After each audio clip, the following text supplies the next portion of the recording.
नमस्कार, मैं हूं कोमल सिंह और आप देख रहे हैं आपका अपना channel news 80 Uttar Pradesh. STF में दरोगा रहे देवेंद्र सिंह भदौरिया की मृत्यु हो जाने के बाद उनकी लगभग 10 करोड़ की संपत्ति को लेकर पहली पत्नी के बच्चों व उनकी दूसरी पत्नी नीरज के बीच संपत्ति को लेकर विवाद शुरू हो गया। मृतक की पहली पत्नी की पुत्री गुड़िया का कहना है कि मृतक की दूसरी पत्नी नीरज का पहले से ही घर पर आना जाना था। इसी का फायदा उठाकर साजिश के तहत उनकी मां को मरवा दिया और उनके पिता से शादी कर सारी संपत्ति पर कब्जा कर लिया। मेरा नाम गुड़िया है उर्फ ज्योति सिंह। ये मेरी मौसी जी हैं और ये मेरा छोटा भाई है। क्या नाम है? ये दूसरी मम्मी है। इनका पहले से आना जाना था घर पे मम्मी के सामने से, और इन्हीं के चक्कर इन्होंने ही हमारी मम्मी मरवाई है। और मरने के 2-3 महीने बाद ही शादी करके आ गई। कुछ टाइम तक तो इन्होंने ठीक रखा, 2-3 महीने, फिर हॉस्टल भेज दिया हम सबको। 1 साल हुआ, 2 साल हुआ, उसके बाद इन्होंने घर से निकलवा दिया कि हम कैसे करेंगे, ये क्या होगा। अब बताइए, इतनी प्रॉपर्टी है, अब हम कहाँ जाएंगे। ये छोटा भाई है, कुछ नहीं करता है, किराए पे रह रहा है।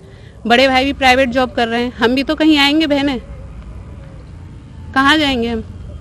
पहली पत्नी के पुत्र धर्मेंद्र प्रताप सिंह ने हमें बताया कि मृतक के पूरे घर पर सीसीटीवी कैमरे लगे हैं, जिनकी रिकॉर्डिंग देखकर स्पष्ट होता है कि उनकी मृत्यु उनकी दूसरी पत्नी के डराने धमकाने से हुई। दूसरी पत्नी के 2 बच्चे दिशा व कुणाल है। सौतेली मां ने संपूर्ण जायदाद हड़पने के उद्देश्य से धर्मेंद्र प्रताप को उनके भाई बहनों सहित सन 2003 में ही घर से निकालकर सारी जायदाद पर कब्जा कर लिया। मकान और हॉस्टल कृपा कुंज कॉलोनी में है। चमरौली, बरौली, अहीर, श्यामो और अलीगढ़ में भी प्लॉट है।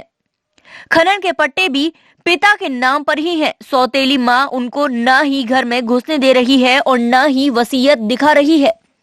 उनको भी उनके पिता की संपत्ति में हक और न्याय मिलना चाहिए। न्याय मिलना चाहिए बस। ना ये इधर आने दे रहे हैं, ना कहीं और आने जाने दे रहे हैं। प्रॉब्लम ये है, कहीं पे भी जाओ तो वहाँ पे हर जगह कोई ना कोई प्रॉब्लम खड़ी है। अब जैसे यहाँ खड़ी है, अंदर नहीं आने दे रहे, बाहर बैठे हुए हैं, छोटे छोटे बच्चे हैं, कहाँ जाएं अब इन्हें लेके। इसलिए उनको आज पूरे परिवार के साथ घर के बाहर सड़क पर ही बैठकर न्याय मिलने का इंतजार करना पड़ रहा है। मेरा नाम धर्मेंद्र प्रताप सिंह है। मैं देवेंद्र सिंह भदौरिया का पहली पत्नी का बड़ा बेटा हूँ। हम 4 भाई बहन हैं और हमारी ये सौतेली माँ है, जिनके 2 बच्चे हैं, दीक्षा सिंह और रुद्र प्रताप सिंह। हमारी मम्मी के ख़त्म होने के 3 महीने बाद ही शादी हो गई। हमारे घर पे आती जाती थी, पहले से रिश्तेदारी में थी। हमको फिर हॉस्टल में डाल दिया पापा से दूर करने के लिए। सब चलता रहा, सब दादाजी थे, फिर नौकरी लगवाई पापा ने प्राइवेट कंपनी। मैंने बात ये फिर दादाजी थे तो सब चीज़ें संभलती रहीं। दादाजी के ख़त्म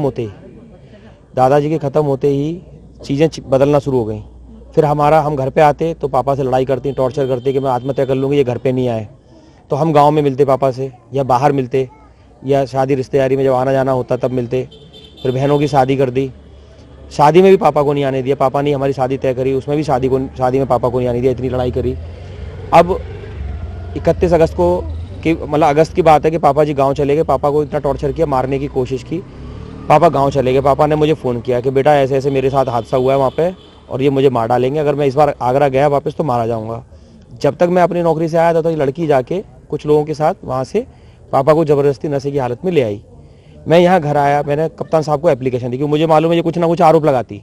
तो मैंने 2 सितंबर को पहले कप्तान साहब को एप्लीकेशन दी। थाना ताजगंज आए, थाना ताजगंज से एकता चौकी आई, वहाँ पे योगेश कुमार जी थे, वो मेरे साथ दरोगा जी और 2 कांस्टेबल के साथ यहाँ पर आए 2 तारीख को ही। तो घर में नहीं घुसने दिया। 1 घंटे तक मैं यहीं बाहर ही खड़ा रहा। दरोगा जी अंदर गए कांस्टेबल के साथ, वो बात करके आए तो वो बोले कि भाई साहब वो लड़की औरत बहुत बदतमीज है और वो तो मरने की धमकी देती है, तो हम तुम्हारे पापा को ज़बरदस्ती बाहर भी नहीं ला सकते। मुझे खाली हाथ लौटना पड़ा। फिर मैंने 11 सितंबर को रजिस्ट्री से वापस से भेजी एप्लीकेशन है। 4 महीने के अंदर ही पापा की मृत्यु हो गई। ये 11 जनवरी 2021 को पापा की मृत्यु हो गई। हमें कोई खबर नहीं कब मरे, कैसे मरे, कहाँ मरे। रात को 12:30 बजे किसी का फ़ोन मेरे चाचा के लड़के के पास गया, तब उसको पता चला, तब सारे रिश्तेदारों को पता चला, हमको पता चला, हम सब भागे। तब तक तो ये बॉडी ले जाके डॉक्टरों को दिखा के क्या किया नहीं किया एसएन मेडिकल में जमा कराया है। 12 तारीख को आए तो बॉडी को घर पे बड़ी मुश्किल, हम गांव ले जा रहे थे, गांव नहीं ले जाने दी क्योंकि सारे हमारे चाचा था गांव में ही उनका हुआ था। तो यहाँ पर लेके आए तो यही सड़क पे बाहर ही रखे, इसी घर मेरे पीछे, और यहीं से ही हमको थाना ताजगंज शमशान घाट ले जाना पड़ा। और उस दिन भी जैसे तैसे हमारे पापा जी का उन्होंने दाह संस्कार करने दिया। उसके बाद हमने घर में आने की कोशिश की कि भाई पापा का पूजा पाठ है, कल बाल देने होते हैं, फिर 13वीं होती है, 12वां होता है, रिश्तेदार आते हैं, तो घर में नहीं घुसने दिया। ये बोल दिया कि तुम अपना गाँव में करो और हम यहाँ करेंगे। तो हम गाँव चले गए। 13 दिन हमने शांति से अपना सारा जो भी पूजा पाठ होता है वो किया, फूल विसर्जन करने गए। अब उसके बाद सारे हम रिश्तेदारों ने कोशिश कर ली कि बच्चों के साथ बैठ के बात कर लो, उनको भी कुछ दे दो, कहीं रह लेंगे। ये छोटा वाला कहीं कुछ है नहीं, नौकरी है नहीं, घर है नहीं, बड़ा वाला भी किराए पर रह रहा, चलो वो नौकरी से कमा रहा है तो किराया भर लेगा। तो रिश्तेदारों की बात नहीं मान रहे। थाना गवाना में इन्होंने हमारे खिलाफ झूठी एप्लीकेशन दे दी कि गाँव में हमसे बदतमीजी करी, ये करी। 1.5-2 साल से गाँव नहीं गई है और वहाँ पर झूठी एप्लीकेशन दे दी कि लड़की के साथ बदतमीजी की है, छेड़ाछाड़ी की है। तो वहाँ पे थाना गवाना के जो सीओ हैं करमवीर सिंह जी, उन्होंने बुलाया, दोनों पार्टियों को बैठा के पंच बनाए। पंच में बड़े बड़े गांव के जो प्रधान हैं, बड़े लोग हैं, बुजुर्ग लोग हैं, उनके साथ बैठ के उन्होंने कमेटी बना दी।